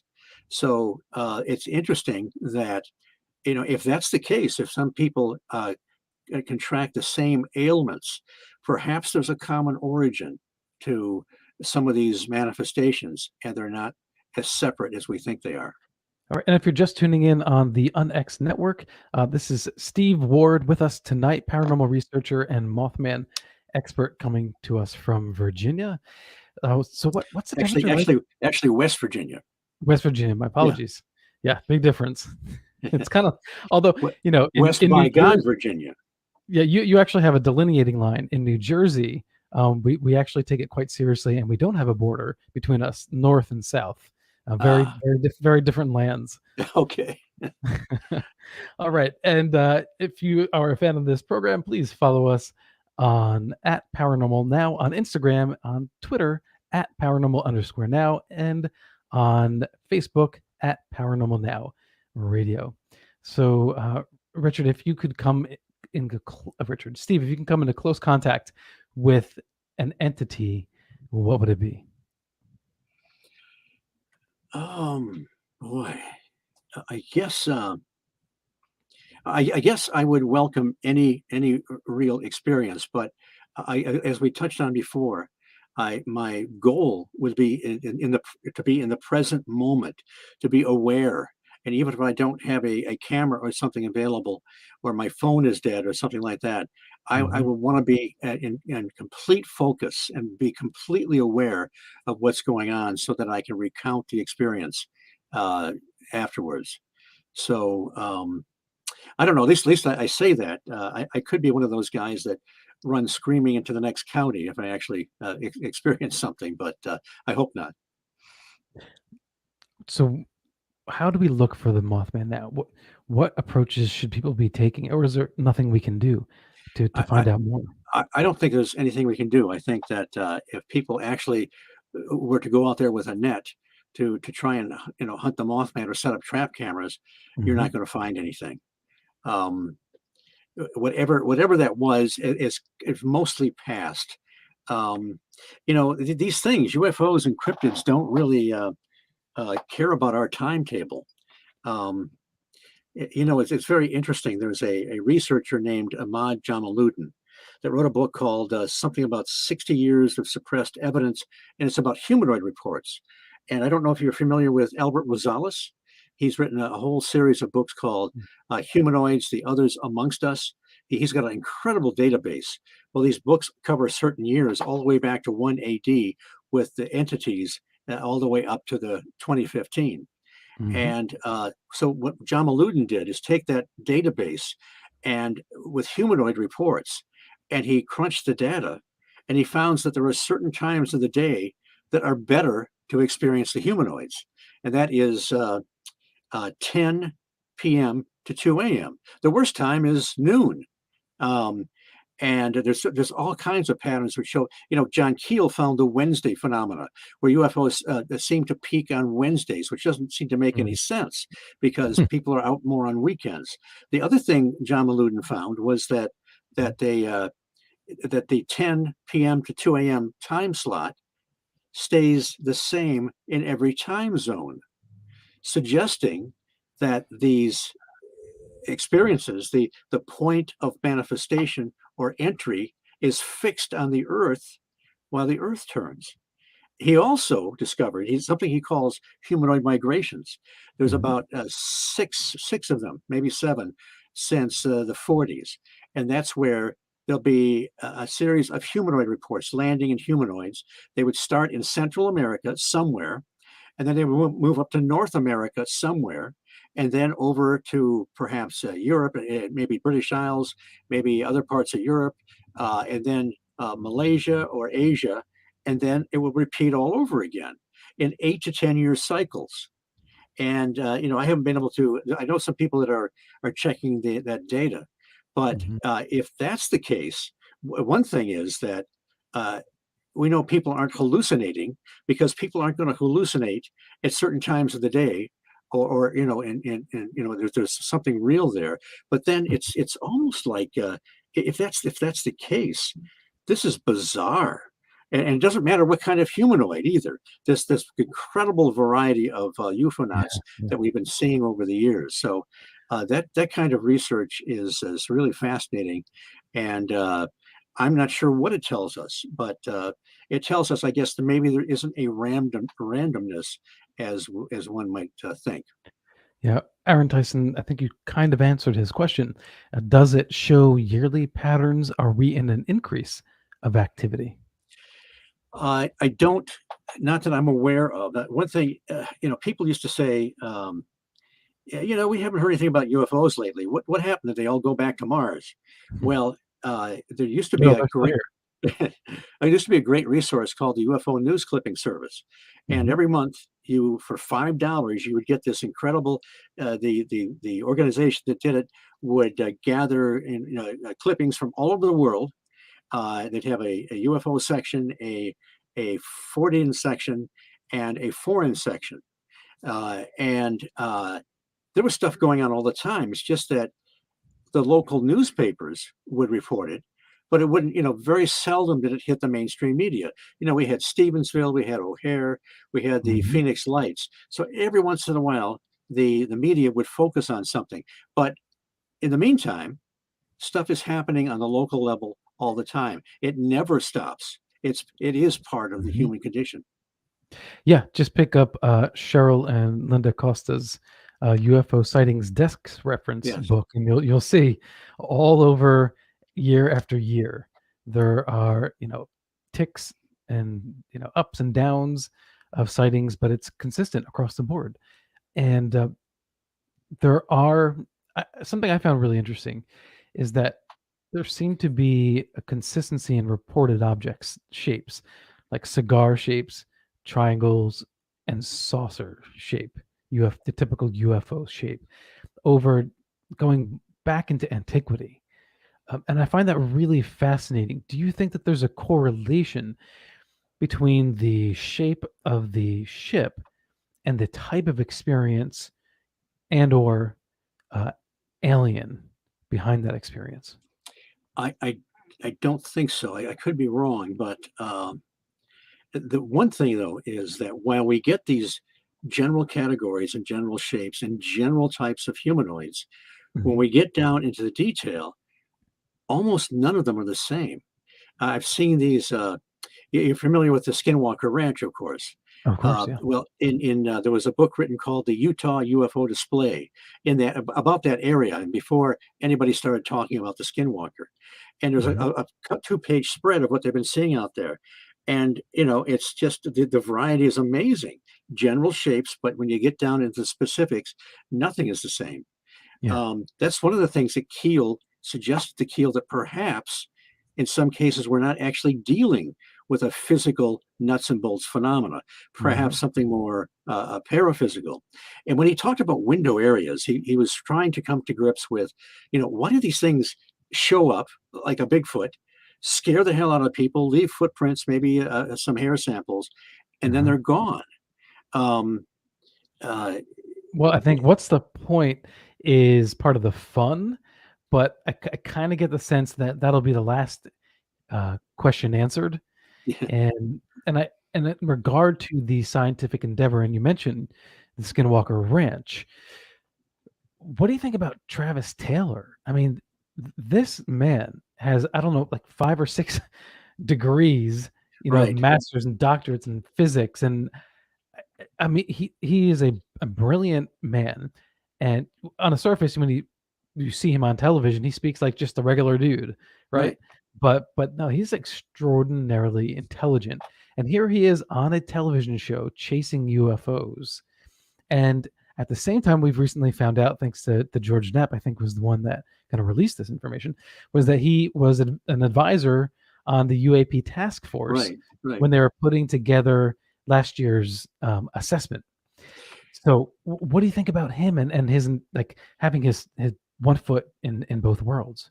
Well, I tend to think, people are very critical of the show. I understand that reality shows are, get a lot of ridicule, and many of them rightly so.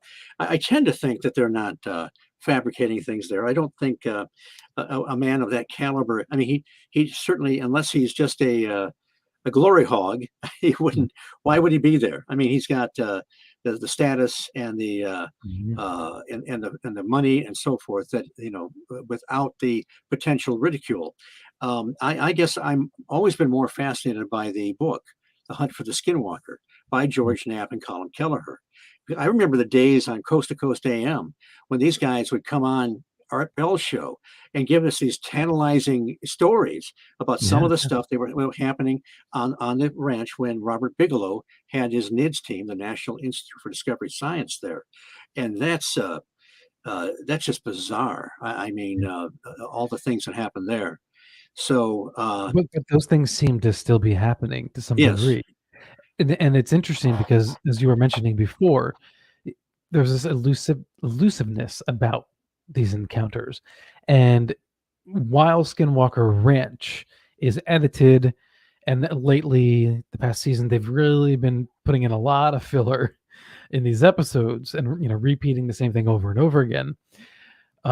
There are things that do seem to be legitimately, mysterious hmm taking place right in front of their own eyes that they're experiencing, um, and they're showing us, right? It's not just an account.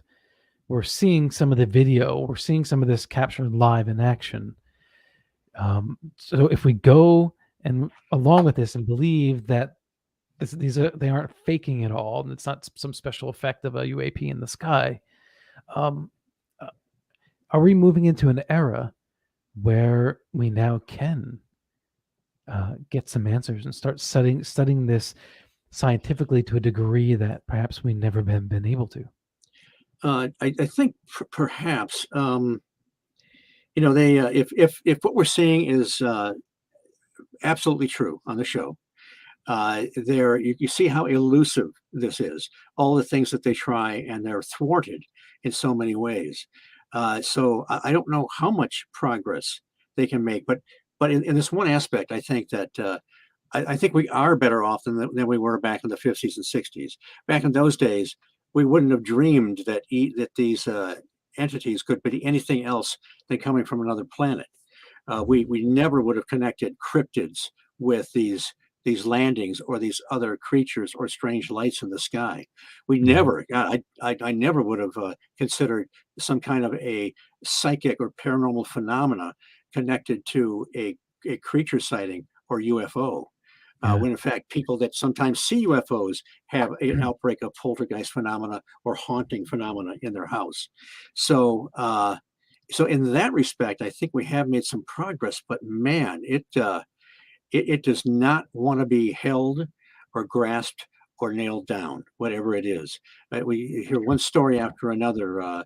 The cameras, the cables that were ripped out on the Skinwalker Ranch when they had Mm. several cameras surveilling a particular area, and everything went dead, and they just have no idea how it happened. Remember the bulls, the Black Angus bulls. The Shermans were high end cattle ranchers, and their bulls disappeared from the pen one day.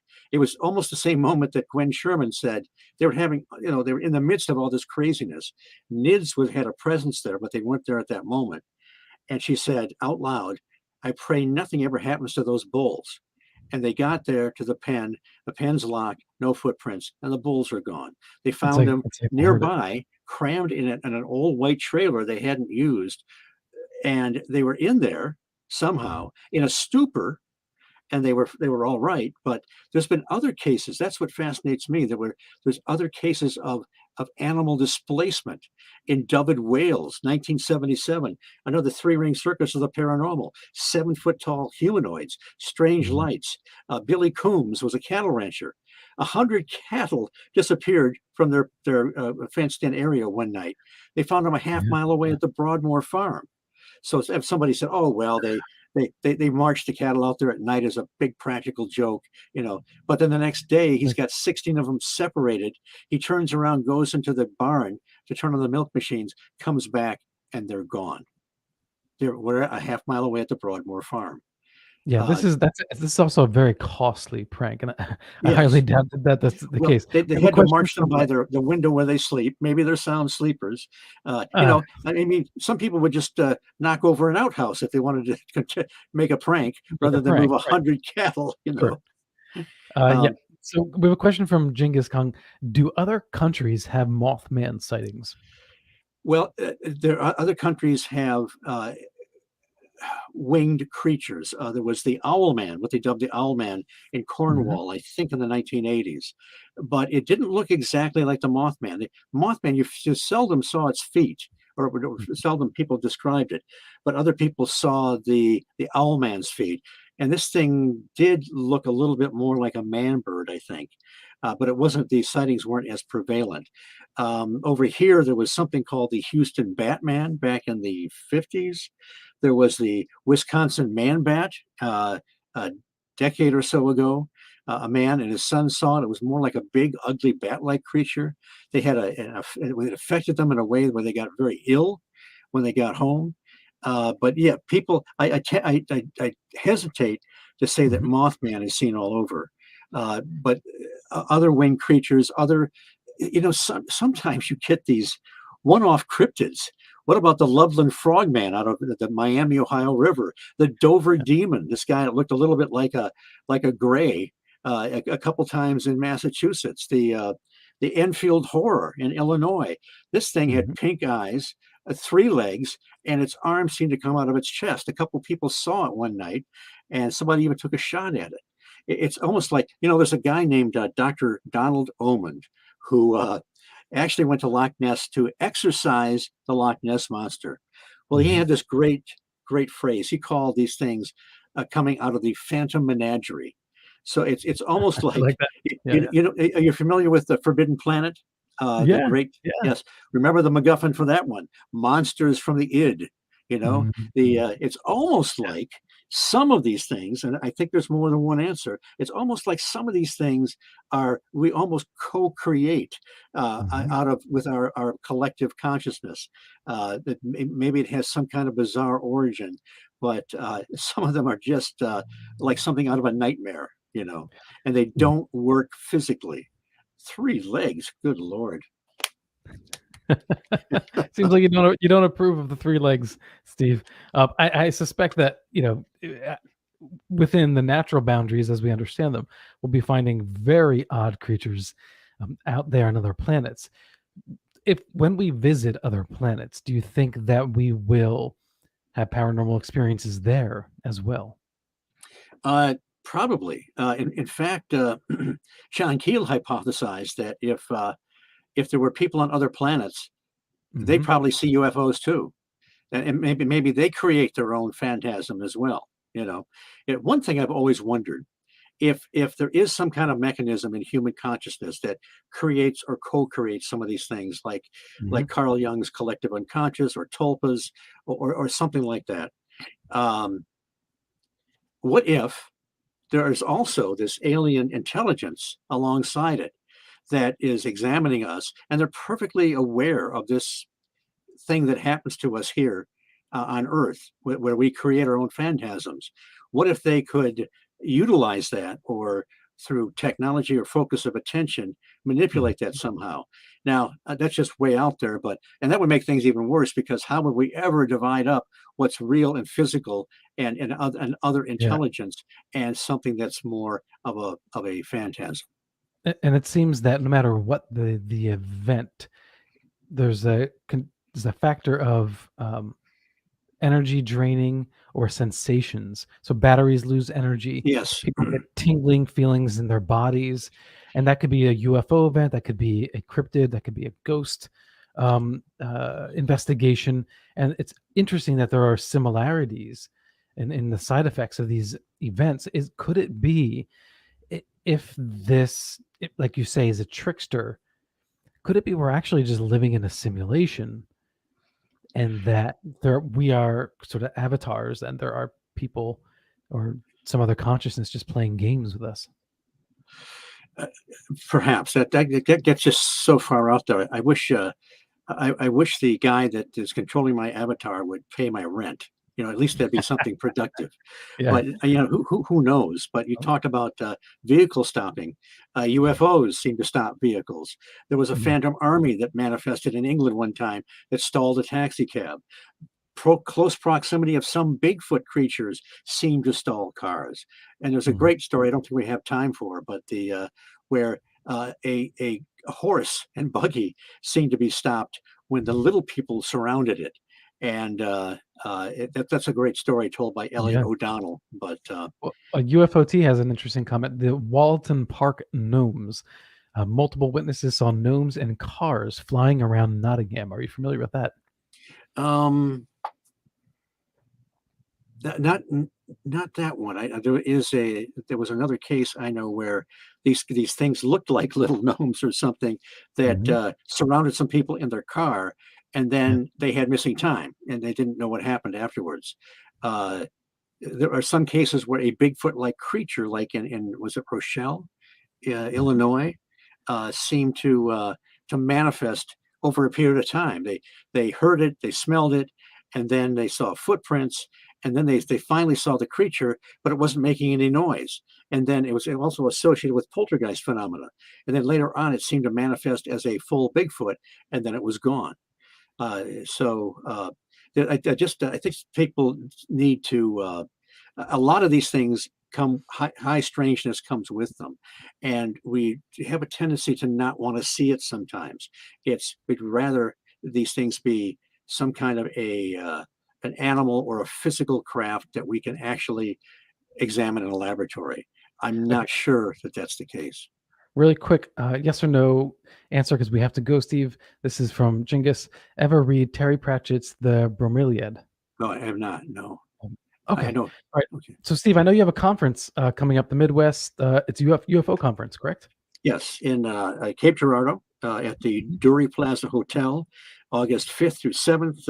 Micah Hanks will be there, Joshua Cutchin. I'll be there. A lot of great people. And, uh, and yes, it should be a lot of fun. Okay.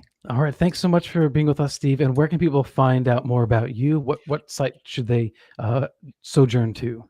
Facebook, type in Steve Ward. I think if you type in Point Pleasant, you'll find me. Mhm. But stop by the Mothman Museum, someday. And I'm there very often. And the Mothman Festival every third weekend in September is coming up. It is a blast. All right. Thank you so much, Steve. I really enjoyed our conversation tonight. And I know you have a lot of fans out there. Well, great. I really appreciate that. Thanks, Alan. This was a great Okay. interview. Thank you. Have a good night, Steve. And thank you, everybody, for hanging out with us tonight. I really appreciate it. If you are a fan of this station, this channel, this show, please support us by liking, commenting on the YouTube channel, and of course, subscribing and clicking the notification bell. I would really appreciate that if you spread the love, share the links, and subscribe. So thank you again to Steve Ward. Special thanks to Race Hobbs and Mary Kay from the UNX Network. This is Alan B. Smith. Until next time, everyone, peace and love, and live in the mystery.